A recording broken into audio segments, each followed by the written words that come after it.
Hey, everybody. Welcome to another episode of The Worst Advice I Ever Got, brought to you by Smith & Howard. I'm your host, Sean Taylor, along with my producer, JB, and today our guest is Dr. Manya Whitaker. Dr. Whitaker is the president of Colorado College. Now, before stepping into the presidency, Dr. Whitaker built an impressive academic and leadership career focused on education, equity, and student success. Her work explores how schools shape identity and opportunity for young people, and she's published widely on topics like educational access, racial identity development, and the experiences of students navigating complex social environments. Today, we're really excited to talk with someone who spends her days thinking about how people learn, grow, and lead. Dr. Whitaker, welcome to The Worst Advice I Ever Got. Thanks for having me. Well, Manya, we jump right in. And we just want to get to that worst advice. So tell us, what was the worst advice you ever got? The worst advice I ever got was to lead from the back. Lead from the back. Lead from the back. Okay. Well, I have visions of dog sledding, right? And the back dog. We'll get to that, I guess. But tell me, why was the advice so bad for you personally? Because, I'm a young Black woman in a CEO position as a president of a college, and I need to be out in front so that the team has confidence in me, not hiding in the background. Right. Who'd you hear it from? Oh, I've heard that from many people, usually men who were in some type of C-suite position. Sure. Oh, Lord. Well, hopefully I've not done that to others Sean's in my role here. Yeah, Sean would never. But when you heard it for the first time, can you recall that? I can recall it. It was my first kind of professional job, and I was working with somebody in my department, and he gave me that advice as we go in to teach this class together, really try to lead from the back. And I remember being like, what does that mean? Yeah. What did you take it to mean? Yeah. I took it to mean, which ended up being the correct interpretation, to allow the students to kind of guide the direction that the class was headed, to not be the first person to speak up, and to give people space to kind of own the conversation. So you listened to it for a little while then? I did. I tried. It didn't last that long. Right. So you go into this class, you're co-teaching this professorship, and you allow this to happen. Tell me a little bit about what transpired when you maybe led from the back in that environment. Things just went awry. There was no real direction. We weren't hitting the ideal kind of lesson plan goals. It was just a lot of talking in circles and the students looking around the room to see really who was going to take charge. Right. It was just kind of like, what are we doing here? What's your name? My name. And then we didn't know what the next step was. And so it really immediately I started to feel like maybe this was not the best advice. Oh, wow. As you were sort of moving through your career and you're still hearing, you said you've heard this from multiple people. Was it still something that you tried at different aspects? You're like, okay, well, maybe that's not right for teaching, but maybe this is right for something else. Absolutely. I don't know, maybe 6-7 years ago, I moved from the academic division into the student life division. And I heard it again. And I was like, all right, new job, new division, new people. I'm going to try this again. I'm going to lead from the back. And once again, probably not the best advice. What happened? The team really was paralyzed. They were every single day waiting for guidance from me to do the next step. And I found myself feeling like I was micromanaging, whereas I wanted them to be empowered. And I think that was the ironic part, is that the advice is intended to empower people. And if that's not what was happening.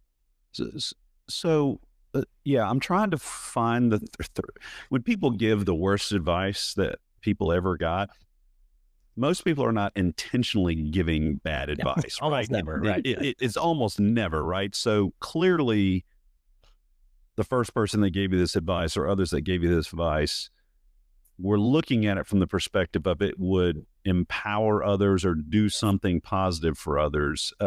And what comes to my mind, Manya, is this the quiet leader or quiet leadership or someone who leads from amongst the group. Mm-hmm. It sounds like that's what the intent was, but leading from the back didn't create that environment for that, did it? No, it didn't. And you're absolutely right. I think the intention has always been to empower the team and as the leader to be humble, right? To embrace that humility and let the team take the wins. But it never actually worked that way for me. I just felt like it caused confusion in the workplace. What were the ingredients of why it didn't work? I do. I think it lacked some role clarity. People weren't certain how their contributions differed from other people's contributions. But I think the biggest issue was that we didn't have a clear goal. We didn't know what we were working towards. We weren't all rowing in the same direction because there was no one in the front leading the team forward. Yeah, you don't know where you're going if nobody tells you how to get there. Correct. And so you're like, what am I supposed to be even doing? The empowering from the inside, there has to be, since you said, you've heard it everywhere, this has to work though, right? Like so is it a personality thing or did you just get unlucky? What do you think?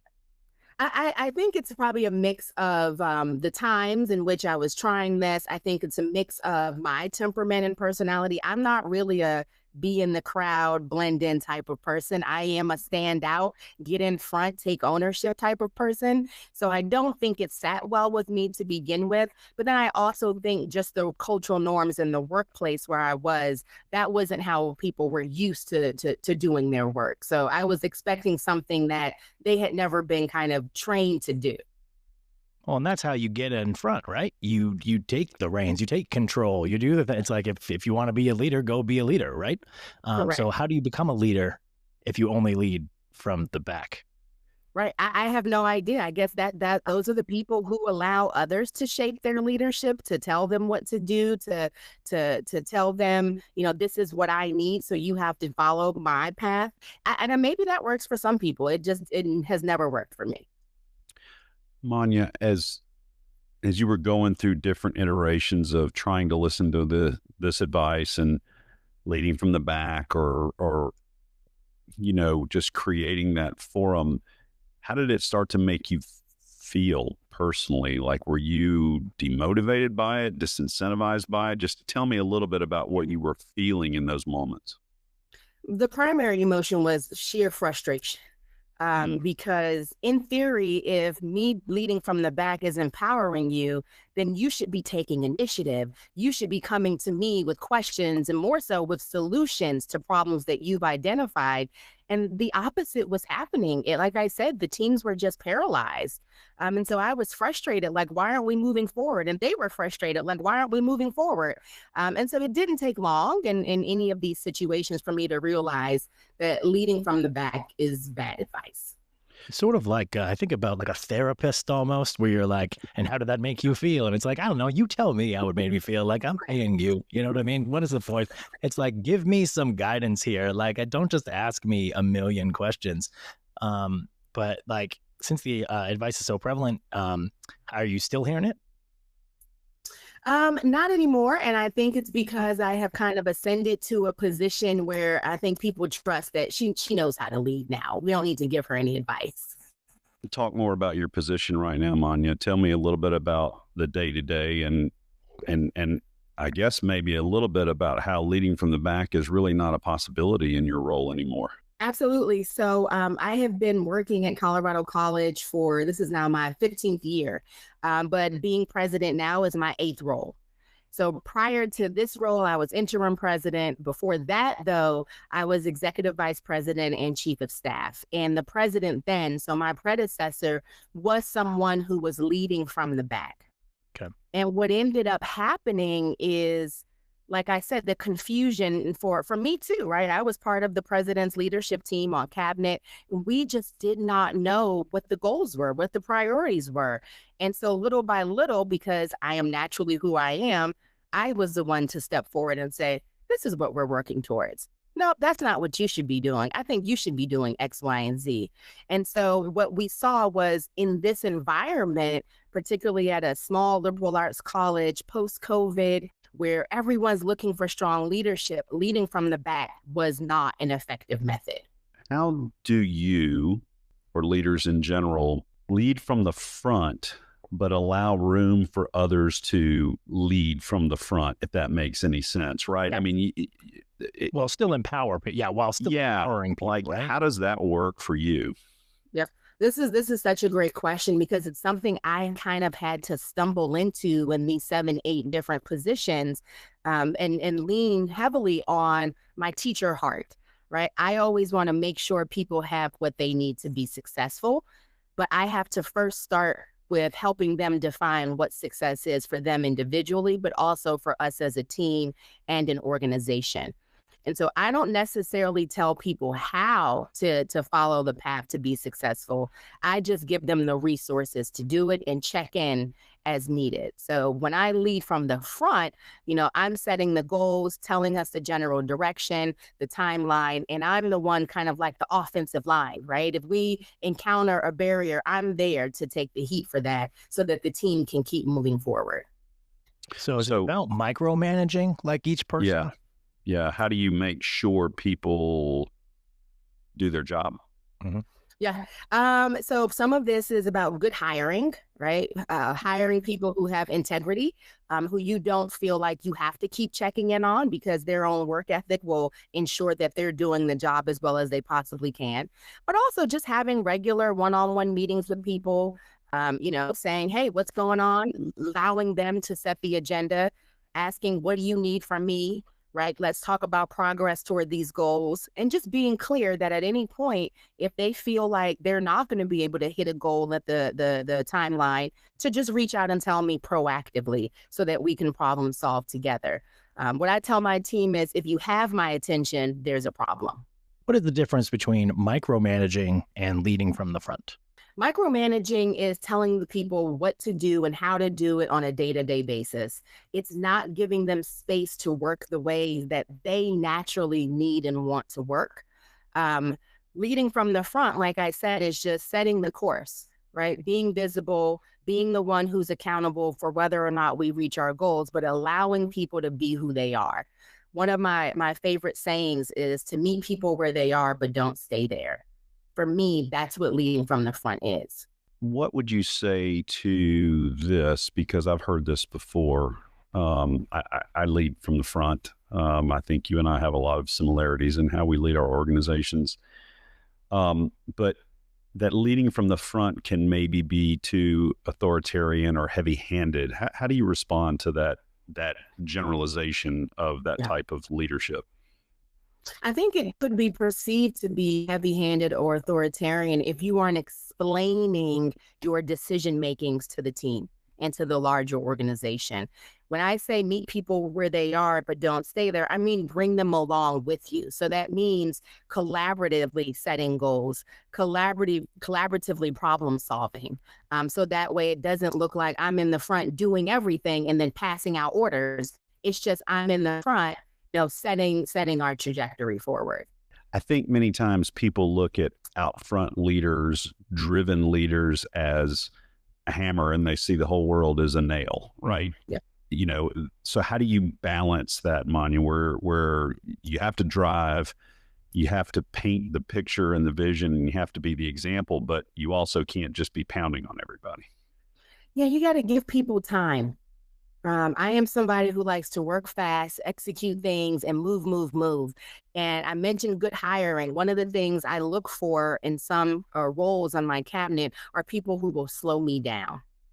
Right. I think those hammers are people who want to just execute, and it doesn't matter how well the nail fits. We just got to get it in there so we can keep going.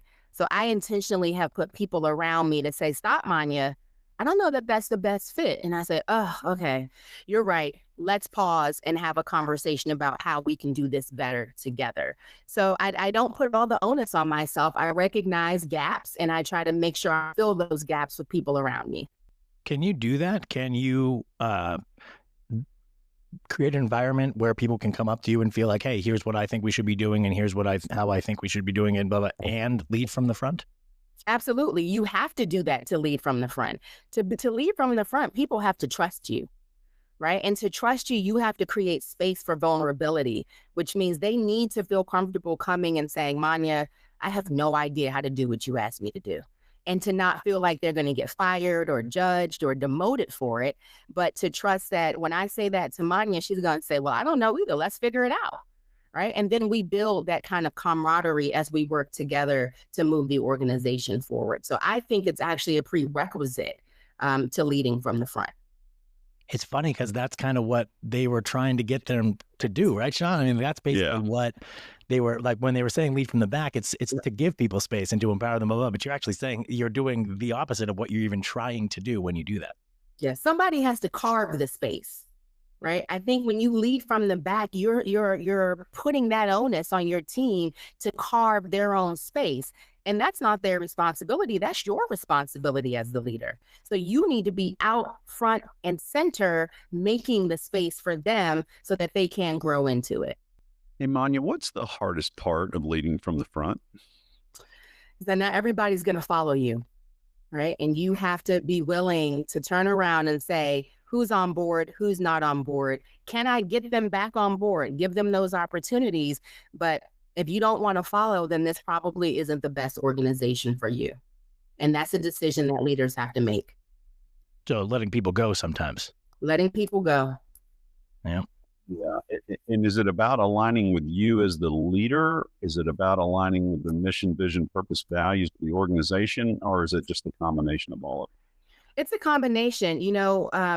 All of us tend to choose organizations to work for because something about the values or the mission appeals to us, right? So for me, that's a given. But then if I'm the CEO, if I'm the president and I'm setting the direction, you've got to be on board with heading in that direction. And if you're not, then we need to just find a better fit for you. And it may be within this organization, but maybe a different role. Right. But those are the types of conversations that I'll have with people and saying, tell me what's the issue in this job right now. And if it comes down to we have misaligned priorities, then this isn't going to work.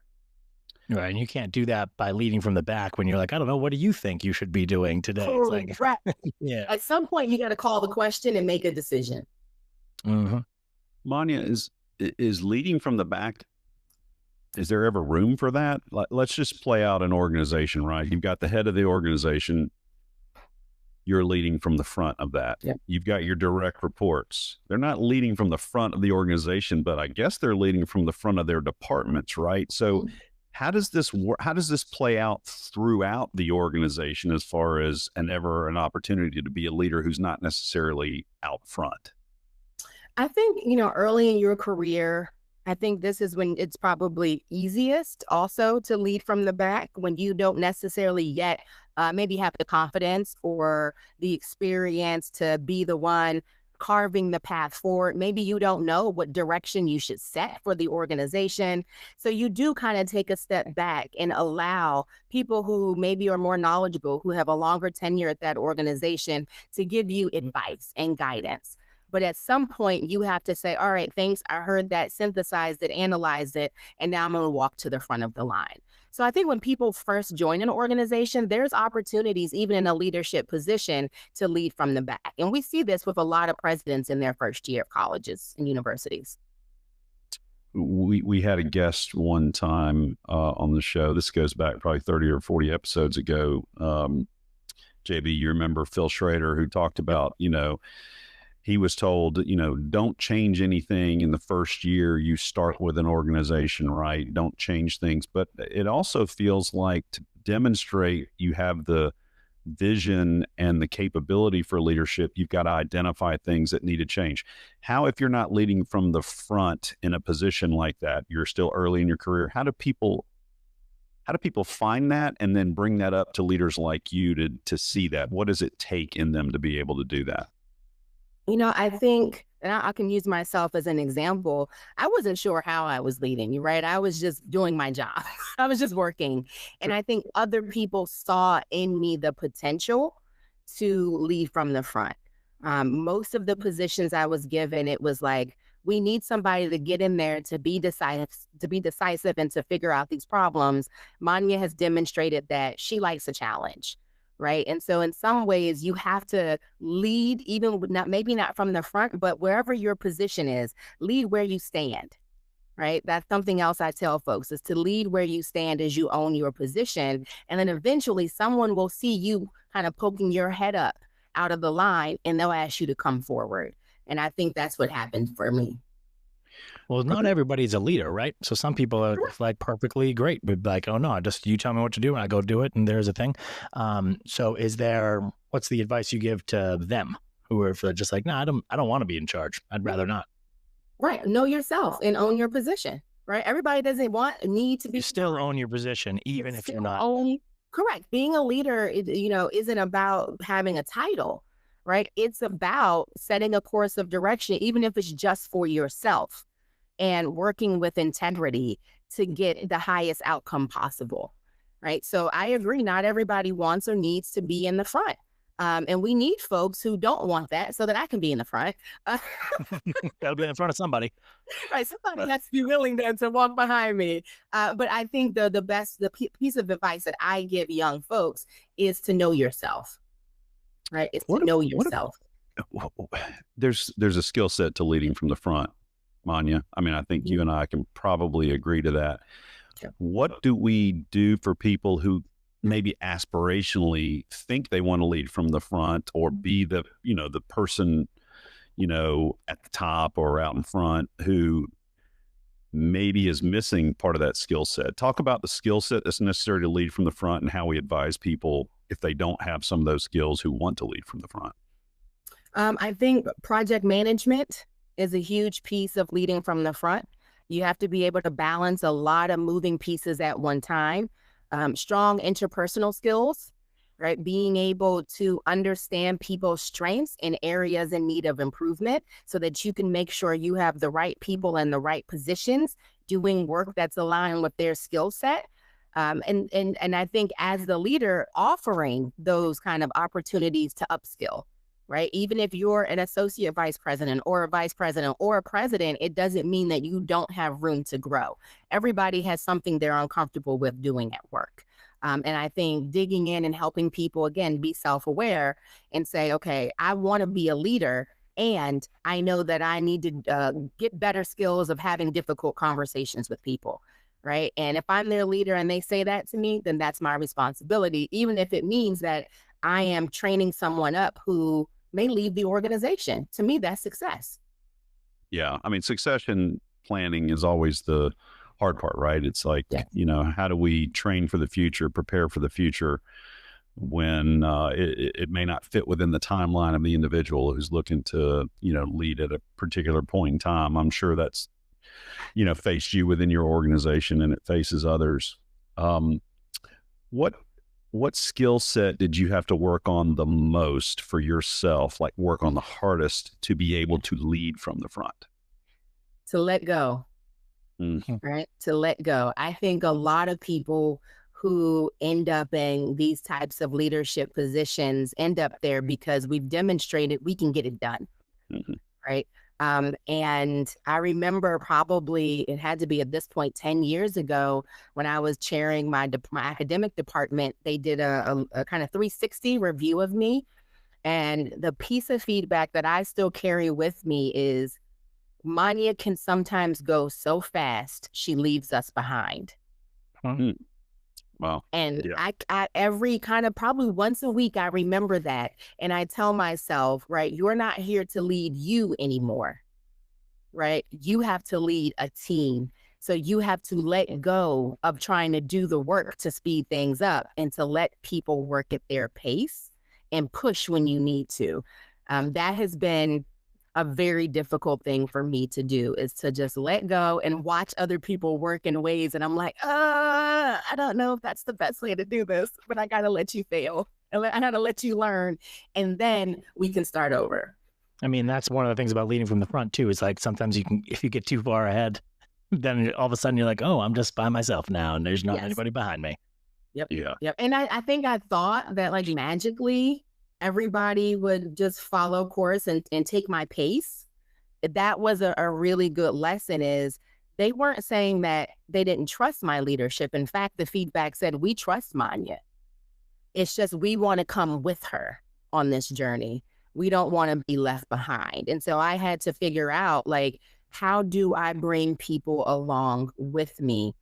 And at the same time, that requires me to release the time frame that I have in my mind. It requires me to release the work methods that I have. JB, it reminds me a lot of Michael Brody Waite. Yeah. He talked about surrendering the outcome. That's what Manya's saying right here is I've got to be able to push, monitor, but ultimately surrender the outcome to the way others would, get to it. That's what I hear Manya saying here. Manya, does that encompass what you're saying? It's like, I got to be okay. 100%. Let it go, surrender the outcome, and know that you have to take responsibility for it when the time comes. Yeah, right. I mean, yeah, you can lead a horse to water, you can't make him drink kind of stuff, Right. but eventually if the horse dies of dehydration, that is on you. It's on you. Yeah. You got to figure it That's brutal. out. Got to figure it out. Hey, speaking of brutal, for anyone listening that's been told to lead from the back, Manya, what do you want them to hear instead of that? That leadership is not hiding. Leadership is not hiding. Leadership is about giving your team what they need to be successful. And what they need to be successful is clear guidance, direction, and support. And you can only give that from the front. Well, Manya, you're clearly giving your team what they need to be successful. And you've also done a great thing today by giving our listening audience what they need to be successful. So I really appreciate you taking time out of your busy schedule to spend time with us here on The Worst Advice I Ever Got, to share your story, share about how leading from the back certainly was not the answer for you, and there's better alternatives. So thanks for joining us today. Thank you. Thank you so much for this opportunity. It's been great. JB, one of the things I really enjoyed about this conversation was how every answer Dr. Whitaker gave stayed right on topic, but it still managed to bring a new perspective with every response. Yeah, absolutely. I noticed that too. A couple of times it almost felt like we were asking kind of the same question, and I'm thinking, all right, I'm probably going to edit this out so we don't get redundant. And then she would come in with a whole like expanded answer. We've had some great guests, but she's definitely up there with the top ones. And obviously anyone who keeps the edits easy for JB, I'm a big fan of. Oh, I'm sure you are. I'm sure you are. High five, Dr. Whitaker. But no, you're exactly right. It felt like every answer added like another layer, for example. It's a pretty great skill for someone whose job is leading an institution and who's someone who's responsible for asking people to trust that she has, good advice or the right answers. Yeah, I mean, for sure. Speaking of good answers, I was trying to think of what my favorite takeaway was, but I had trouble kind of narrowing it down to one because like there kept being moments where I'm like, okay, that's the one. Definitely going to make that a reel. This is the one takeaway. And then the next 2 minutes, there was another one. So yeah, I don't know. Did you have one? Yeah, I'm picking just one is always tough in any of these conversations that we have. But for me, I guess if I had to say, I would say even empowered teams need structure and clarity, right? We ask her a lot of questions about how you can be a leader from the front without creating that authoritarian environment. And as a leader from the front myself, that resonated with me. Yeah, that makes sense. I mean, leadership isn't just about having to tell people, follow my orders and do it the exact way I'm telling you. It's about, like she said, giving people the space to get things done in their own ways and while still keeping them, rowing in the right direction. So yeah, all right, good call. Maybe that's the best one. Best one for me, I guess. And each of you probably have your own best takeaways from Dr. Whitaker's episode. So that's the great thing about these episodes. Mm-hmm. But thank you again to Dr. Whitaker for spending time with us and sharing her perspective today. Hope you all keep listening, and we'll keep bringing you excellent guests, turning bad advice into good stories. So thanks again. We'll see you next time for another episode of The Worst Advice I Ever Got.